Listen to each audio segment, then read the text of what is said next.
Hello friends, welcome back to Anvesha Raj channel. आज हम लोग पढ़ेंगे समुच्चय बोधक अव्यय।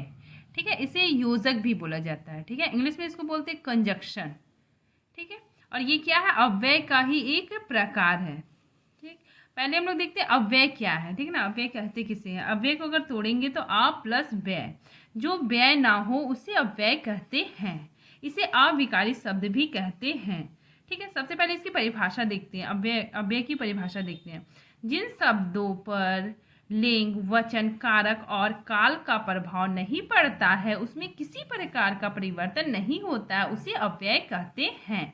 ठीक है, अव्यय के 5 भेद होते हैं। कौन कौन? क्रिया विशेषण अव्यय, ये मैंने पहले वीडियो में पढ़ा चुका है। ठीक है ना, अगर आप लोगों ने नहीं देखा है तो पहले उसको जाके देख लीजिए। आज हम लोग पढ़ेंगे समुच्चय बोधक अव्यय। ठीक है, तो ये दूसरा प्रकार है। तीसरा संबंध बोधक अव्यय, चौथा विस्मयादि बोधक और पांचवा है निपात। ठीक है, चलिए आज हम लोग पढ़ेंगे समुच्चय बोधक अव्यय। इसकी परिभाषा देखते हैं। वो वे अविकारी शब्द जो दो शब्दों, वाक्यांशों या वाक्यों को जोड़ते हैं, समुच्चय बोधक कहलाते हैं। ठीक है ना, इसमें क्या होता है ना कि दो वाक्य आपस में जुड़ते हैं। ठीक है ना, और जैसे कौन कौन है? और, क्योंकि, इसलिए आदि। ठीक है, इसके एग्जाम्पल देखते हैं। राम और श्याम दोस्त है। ठीक है, तो राम एक अलग शब्द है, श्याम एक अलग शब्द है। इन दोनों को जोड़ने का काम कौन कर रहा है? और। तो और क्या हो जाएगा मेरा? समुच्चय बोधक अव्यय। ठीक है, नेक्स्ट हम लोग देखते हैं। बाजार बंद है इसलिए वहां जाना बेकार है। तो देखिए, बाजार बंद है, ये एक अलग अलग वाक्य है और ये भी एक अलग वाक्य है। तो इन दोनों वाक्यों को जोड़ने का काम कौन कर रहा है? ये इसलिए। ठीक है ना, ये दोनों वाक्यों को जोड़ रहा है, तो ये क्या हो जाएगा? समुच्चय बोधक अव्यय। ठीक है, अब देखिए, समुच्चय बोधक अवयव के 2 प्रकार होता है। एक होता है समानाधिकरण और दूसरा व्ययाधिकरण। ठीक है, इनके भी 4 प्रकार होते हैं। ठीक है, चलिए अब हम लोग पढ़ते हैं समानाधिकरण। ठीक है, ये क्या होता है? वे समुच्चय बोधक समान स्तर वाले शब्दों, वाक्यांशों तथा उपवाक्यों को जोड़ने का कार्य करते हैं। इसमें क्या होता है ना, जोड़ने का कार्य करते हैं, उन्हीं समानाधिकरण समुच्चय बोधक कहा जाता है। समानाधिकरण का मतलब इसके नाम से ही पता होता है ना कि यह मेल हो रहा है। क्या हो रहा है? यहाँ पे जोड़ने का काम होता है। ठीक है, जैसे कौन कौन आ जाएंगे? और, एवं, या, ताकि, किंतु, परंतु आदि। ठीक है, इनके इनके 4 भेद होते हैं। कौन कौन होता है? एक होता है संयोजक, दूसरा विकल्पक या विभाजक या विरोधक और परिमाणक। ठीक है, सबसे पहले हम लोग देखते हैं संयोजक। संयोजक क्या है? जो समुच्चय बोधक दो शब्दों, वाक्यांशों या मुख्य वाक्य को मुख्य वाक्य में संयोजन मतलब क्या? मेल कराता है। ये क्या करता है? मेल कराता है। उन्हें क्या कहते हैं? संयोजक कहते हैं। जैसे कौन कौन होंगे? और, तथा, एवं, अर्थात। ठीक है, देखिए इसका एग्जाम्पल देखिए। गीता और बिमला सहेली है। ठीक है, तो इसमें भी देखिए 2 शब्द हैं, 2 शब्द को जोड़ने का काम कौन कर रहा है? और। तो ये क्या हो जाएगा? ये और क्या हो गया? संयोजक के रूप में प्रयोग किया जा रहा है, और ये क्या हो जाएगा? संयोजक अव्यय। संयोजक अव्यय। नेक्स्ट हम लोग देखते हैं विभाजक या विकल्पक। विकल्पक मतलब हो गया मतलब ऑप्शन। ठीक है, जैसे देखिए, जो समुच्चय बोधक 2 शब्दों, वाक्यों एवं वाक्यों में विकल्प प्रकट करें। ठीक है ना, वे शब्द विकल्पक कहलाते हैं। जैसे देखिए, इसमें कौन कौन आ जाएंगे? या, अथवा, चाहे, कि, आदि। ठीक है, देखिए इसके एग्जाम्पल से समझ में आएगा। तुम चाय पियोगे अथवा कॉफी। ठीक है ना, तो इसमें बताया जा रहा है कि तुम चाय पियोगे या कॉफी। तो ये अथवा मतलब ये क्या हो गया? विकल्पक के रूप में आ गया। इसमें मेरा ऑप्शन दिया हुआ है, तो ये क्या हो जाएगा? विकल्पक। ठीक है, नेक्स्ट मेरा हो गया विरोधक। विरोधक मतलब क्या होता है? विरोधक का मतलब होता है किसी बात में सहमति ना होना। ठीक है, चलिए इसकी परिभाषा देखते हैं। जो समुच्चय बोधक शब्द पहले कथन का विरोध करते हैं, क्या होता है? कथन का विरोध करते हैं, वो क्या कहलाते हैं? विरोधक कहलाते हैं। ठीक है, इसमें क्या क्या आ जाएगा? किंतु, परंतु, लेकिन, मगर आदि। ठीक है, देखिए इसके एग्जाम्पल देखिए। सोहन शिक्षित तो है परंतु बेरोजगार है। तो इसमें क्या हो रहा है? इसमें क्या हो रहा है? विरोधक के रूप में हो रहा है। ये परंतु का क्या हो रहा है? विरोधक के रूप में प्रयोग हो रहा है। शिक्षित है, देखिए शिक्षित होने के बावजूद भी क्या है? वो बेरोजगार है। तो ये क्या हो जाएगा? विरोधक। ठीक है, देखिए इसीलिए मैंने यहाँ पे नोट में लिखा है कि यहाँ 2 वाक्यों का विरोध होने पर भी उन्हें जोड़ा जा रहा है। ये दोनों क्या है? एक दूसरे का विरोध होने पर भी ये परंतु क्या कर रहा है? इन दोनों को जोड़ रहा है। ठीक है, नेक्स्ट हम लोग देखते हैं परिमानक। परिमानक मतलब क्या होता है? रिजल्ट या फल।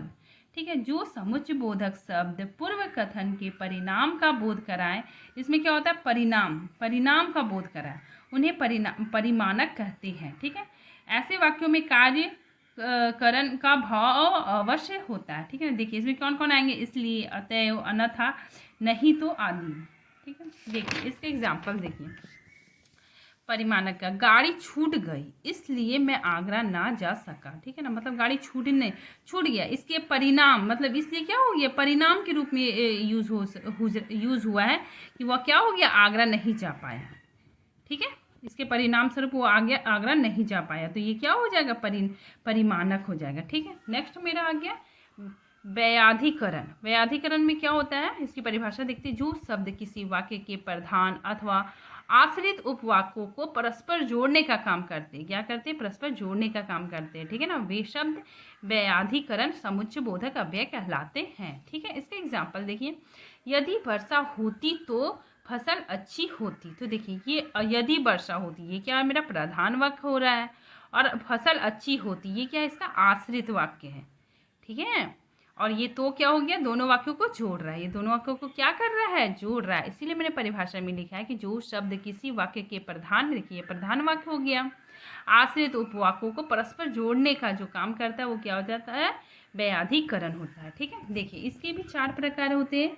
क्या होता है? कारक वाचक, दूसरा संकेत वाचक, उद्देश्य वाचक और स्वरूप वाचक। ठीक है, पहले हम लोग पढ़ते हैं कारण वाचक। जो अव्यय शब्द वाक्य के उपवाक्यों में कारण का बोध कराए। इसमें क्या होता है? कारण, रीजन। ठीक है, जैसे क्या होता है? क्योंकि, इसलिए, चूंकि इत्यादि। देखिए इसमें वह स्कूल नहीं आ सकी क्योंकि, यहाँ पे बता दिया, इसका कारण बताया जा रहा है।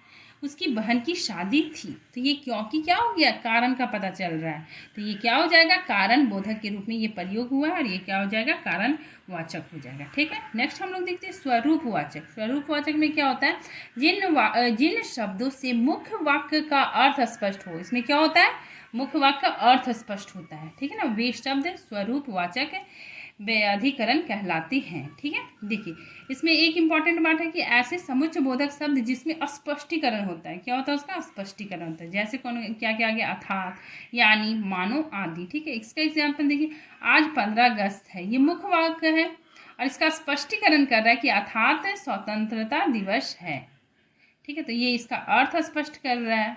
ठीक है, तो ये क्या हो जाएगा? मेरा स्वरूप वाचक हो जाएगा। ठीक है ना, ये क्या कर रहा है? ये अर्थ स्पष्ट कर रहा है। ठीक है, चलिए नेक्स्ट हम लोग देखते हैं संकेत बोधक। इसमें क्या होता है? शर्त या संकेत प्रकट करने वाले अव्यय संकेत बोधक होते हैं। ठीक है ना, जैसे यदि, तो, यद्यपि, तथापि। ठीक है, इसमें देखिए जिंदगी में सफल होना है तो मेहनत करो, तो मतलब संकेत बोल रहा है कि जिंदगी अगर सफल होना है तो हमें क्या करना है? मेहनत करना है। तो मेरा क्या हो गया? संकेत बोधक के रूप में प्रयोग हो रहा है। ठीक है, चलिए अब लास्ट हम लोग देखते हैं उद्देश्य वाचक। उद्देश्य वाचक में क्या होता है कि जिन अव्यय शब्दों से कार्य करने के उद्देश्य का बोध हो। ठीक है ना, कार्य के क्या हो? कार्य करने के उद्देश्य का बोध हो, उसे क्या कहते हैं? उद्देश्य वाचक कहते हैं। ठीक है ना, जैसे ताकि, जिससे कि, आदि। ठीक है, इसका एग्जाम्पल देखिए। नियमित रूप से व्यायाम करो ताकि स्वस्थ रह सको। मतलब नियमित रूप से व्यायाम करने से क्या हो जाएगा? हम लोग स्वस्थ रहेंगे। तो इसका उद्देश्य हो रहा है कि इसे उद्देश्य दिख रहा है कि इसमें क्या हो? हम लोग स्वस्थ रहेंगे। तो इसीलिए ये ताकि क्या हो गया? उद्देश्य बोधक के रूप में प्रयोग हुआ है। ठीक है, थैंक यू फ्रेंड्स। अगर आपको हमारा वीडियो अच्छा लगता है तो लाइक कीजिए, सब्सक्राइब कीजिए और ज़्यादा से ज़्यादा शेयर कीजिए। Thank you.